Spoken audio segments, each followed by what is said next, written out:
വിഴിഞ്ഞം തുറക്കുന്ന വിശാലമായ ലോകം. ആ ലോകത്തിന്റെ സാധ്യതകളിലാണ് ഇനി കേരളത്തിന്റെ പ്രതീക്ഷ.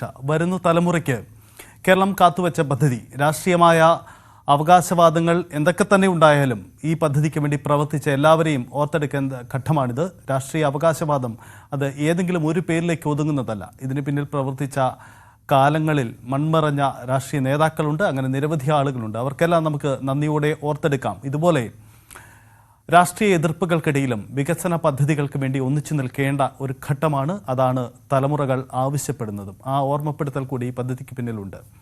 ഡാൻ കുര്യൻ കൂടി ചേരുന്നു. ഡാൻ, കേരളത്തിൽ ഇത്രയധികം എതിർപ്പുകൾ നേരിട്ട ഒരു പദ്ധതിയില്ല എന്ന് നമുക്ക് പറയാം. കാരണം വലിയ എതിർപ്പുകൾ ഉണ്ടായിരുന്നു. പക്ഷേ എതിർപ്പുകളെ കാലങ്ങളിൽ പല സർക്കാരുകൾ അതിജീവിച്ചത് പല രീതികളിലാണ്. എന്തായാലും അവിടെ പ്രകടിപ്പിക്കേണ്ട ഇച്ഛാശക്തികൾ പ്രകടിപ്പിച്ച സർക്കാരുകളുണ്ട്. അതിൽ നേതാക്കളുണ്ടാവാം, പലരും ഉണ്ടാവാം. എന്തായാലും പ്രാദേശികമായി ഒരു മത്സ്യത്തൊഴിലാളികൾ തങ്ങളുടെ തൊഴിലിടത്ത് നിന്നും തുടച്ചു നീക്കപ്പെടുന്നു എന്ന വലിയ ആശങ്ക ഉയർന്ന ഒരു ഇടമാണ്. അത് നല്ലൊരളവിൽ പരിഹരിക്കപ്പെട്ടു എന്നതുകൂടി നമുക്ക് ഈ പദ്ധതിയുമായി കൂട്ടി വായിക്കേണ്ടതുണ്ട്. അതിലൊന്ന്, എത്ര കണ്ട് മത്സ്യത്തൊഴിലാളി ഇടങ്ങളിലെ കുടുംബങ്ങളിലെ ആളുകൾക്ക് തൊഴിൽ നൽകാൻ ഈ പദ്ധതിക്ക് കഴിഞ്ഞിട്ടുണ്ട്? നിലവിൽ ഇനി ഒരുപക്ഷെ ഭാവിയിലേക്ക് കൂടുതൽ കഴിഞ്ഞേക്കാം. നിലവിൽ എത്ര കണ്ട് കഴിഞ്ഞിട്ടുണ്ട്? അതുകൂടി നമുക്ക് ഈ ഘട്ടത്തിൽ ഓർത്തെടുക്കേണ്ടതുണ്ടല്ലോ ഡാൻ.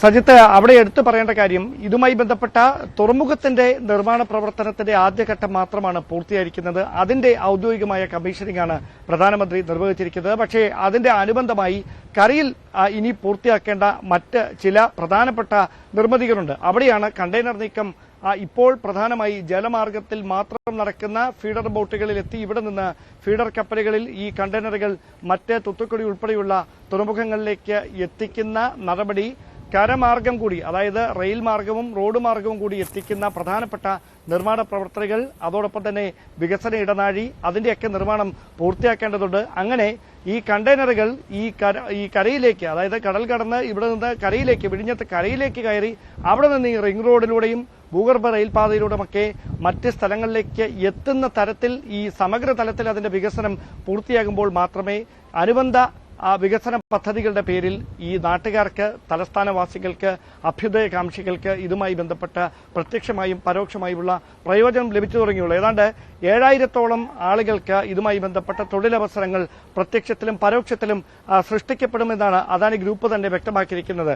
അതിൽ എടുത്തു പറയേണ്ട കാര്യം, ഈ വൈദഗ്ധ്യം വേണ്ട മേഖലയിലും അതോടൊപ്പം സ്കിൽഡ് ആൻഡ് അൺസ്കിൽഡ് മേഖലകളിൽ, ഇത് രണ്ട് മേഖലകളിലും പ്രദേശവാസികൾക്ക് പ്രത്യേകമായ പരിഗണന നൽകുമെന്ന കാര്യം നേരത്തെ തന്നെ അറിയിച്ചിട്ടുണ്ട്. ഇതുമായി ബന്ധപ്പെട്ട് ഇപ്പോൾ തന്നെ ഇവിടെ ഈ കരാർ അടിസ്ഥാനത്തിലും അല്ലാതെയുമൊക്കെ ജോലി നോക്കുന്ന ആളുകളിൽ ഒരു പർട്ടിക്കുലർ പെർസെന്റേജ് അത് വിഴിഞ്ഞത്തെ പ്രദേശവാസികളെ തന്നെയാണ് ഉൾക്കൊള്ളിച്ചിരിക്കുന്നത്. സമാനമായ തരത്തിൽ വീണ്ടും അതിന്റെ വികസന പ്രവർത്തനങ്ങൾ മറ്റ് 2 ഘട്ടങ്ങൾ കൂടി പൂർത്തിയാക്കുമ്പോൾ, അതോടൊപ്പം സംസ്ഥാന സർക്കാർ പൂർത്തിയാക്കേണ്ട ബജറ്റിൽ ഉൾപ്പെടുത്തിയിരിക്കുന്ന പ്രധാനപ്പെട്ട പദ്ധതികൾ, റിംഗ് റോഡിന്റെയും അതോടൊപ്പം റെയിൽ കണക്ടിവിറ്റി, അതിന്റെ ഡീറ്റെയിൽഡ് പ്രൊജക്ട് റിപ്പോർട്ടൊക്കെ സമർപ്പിച്ചു കഴിഞ്ഞു, അതിന് അംഗീകാരം ലഭിച്ചു കഴിഞ്ഞു. അതടക്കമുള്ള കാര്യങ്ങൾ കൂടി പൂർത്തിയാകുന്ന മുറയ്ക്ക് ഇതുമായി ബന്ധപ്പെട്ട അനുബന്ധ തൊഴിലവസരങ്ങൾ സൃഷ്ടിക്കപ്പെടും.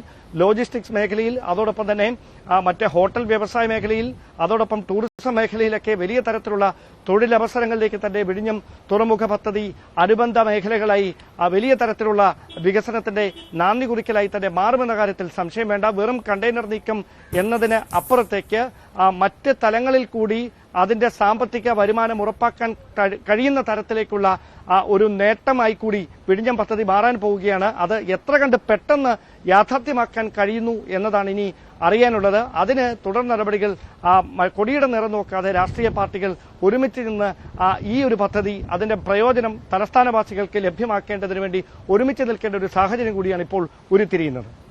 ഡാൻ സൂചിപ്പിച്ചതുപോലെയാണ്, തീരത്ത് കപ്പലെടുത്തു, അത് തുറമുഖം യാഥാർത്ഥ്യമായി എന്ന് പറയുന്നു എന്നതിനപ്പുറം കണ്ടെയ്നറുകൾ പുറത്തേക്ക് വന്നാൽ ചരക്ക് നീക്കം അത് കൂടുതലായി നടക്കുമ്പോൾ മാത്രമാണ് അത് ജനങ്ങളിലേക്ക് ആ പദ്ധതിയുടെ ഗുണങ്ങൾ കൂടുതലായി കെട്ടിത്തുടങ്ങുക. നേരിട്ട് തുറമുഖ ജോലികളിലേക്ക് ആളുകൾക്ക് നൽകുക എന്നല്ല, അനുബന്ധമായ തൊഴിൽ മേഖലകൾ സൃഷ്ടിക്കപ്പെടണം. അവിടെയാണ് പ്രാദേശിക എതിർപ്പുകളെ അതിജീവിച്ച് വേണ്ടിയിരുന്നു ഈ പദ്ധതി എന്ന് നാട്ടുകാർക്ക് ബോധ്യപ്പെടുന്ന സാഹചര്യം കൂടി ഒരുങ്ങേണ്ടത്. നമുക്ക് വിശദാംശങ്ങൾ കൂടി വിശദമായി പരിശോധിക്കാം. അതിനു മുമ്പായി ചെറിയൊരു ഇടവേള.